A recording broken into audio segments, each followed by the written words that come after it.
Kaibalu Ojoto.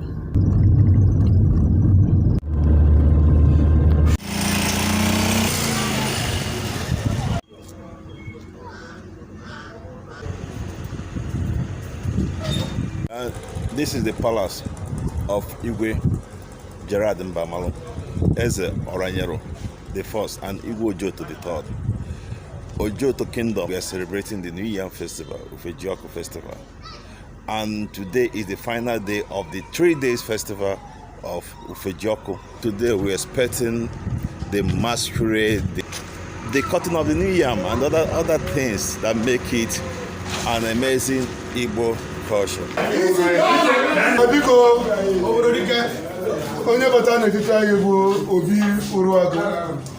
Ogidi the fourth.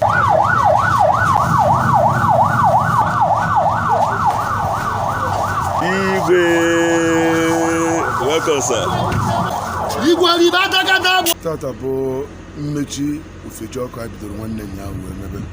Tata ka a na-apụ n'ọgbọ. Igwe apụta fụ ndị obodo afụ n'oriri ji na onwere ife merụ. Obodo eribe je etu omenala Igbo si dị mgbe gboo. Na ife nweze ndị nwere ndị mmadụ na-agbazi mmụọ na-enwe aṅụrị. Onye babi otu ejiri kekwana ife ị na-agwa ndị Ojoto ndị a nọrọ n'ụlọ n'ụbọchị tata, ndị nọ na mba ofesi. Ndị nọ na mba ofesi, onye jere mba pụrụ ndị nọ n'ụlọ, ndị nọ n'ụlọ n'ọrụ ndị pụrụ apụ. Ọ nke anyị na-afa ka anyị na-emekọta ebe ọ ebere niile anyị na-ebe bụ ọdịmma anyị na-afa ka anyị na-efe. Ọ ya adịrịfa mma ebe fa na tupu anyị mma ebe ọ ya kwa ata mgbe ndị fa kwudoro n'ụlọ. Ebe fa na ebe a fa ya na-afụkwa nke fa na-eri, fụ nke fa na-eme. Ma na ọdịnala be ya n'ala. Daalụ na anyị kwu. Daalụ shi. Dịkekwana ihe ndị anyị na-emegasị, ihe anyị na-atụgara anyị ịfụ n'ụbọchị tata. A ga-agba egwu, a ga-eti mmụọ, ụmụ okorobịa emegasị ife amansi, gosigasị ife ejiri mara Ojoto dịka omenala anyị ga. Anyị na-eme ede bụ mma anyị bịa ipe Igwe Ojoto. Taa bụ Ufejioko. Igwe be anyị na-eri. Anyị nwa bụ ndị ihe, abụ m Ada Ojoto. Oh, that's good. Ka anyị kene Igwe n'ihe ọ na-eme ede mma.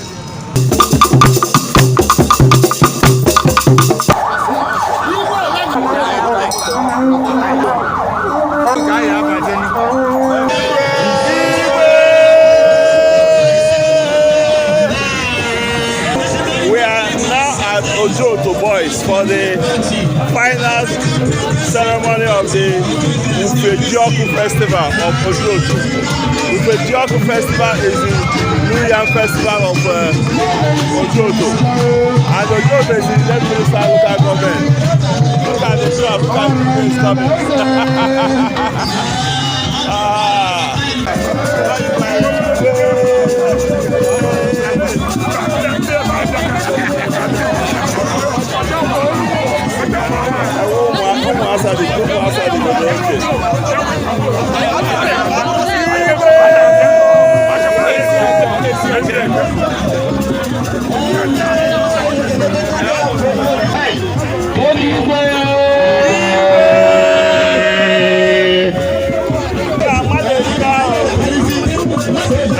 Ojoto Boys. Makoba sasa. Aba akọbalụ maka ife ji ọkụ ka anyị na-eme mmemme n'ụbọchị atọ iji nye gị ekene ọkacha ife kọtara n'ubi etu o si wee rutere nne anyị na-ekenekwa maka ọzọ anyị ga-akọkwa n'ọdịnihu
Hey!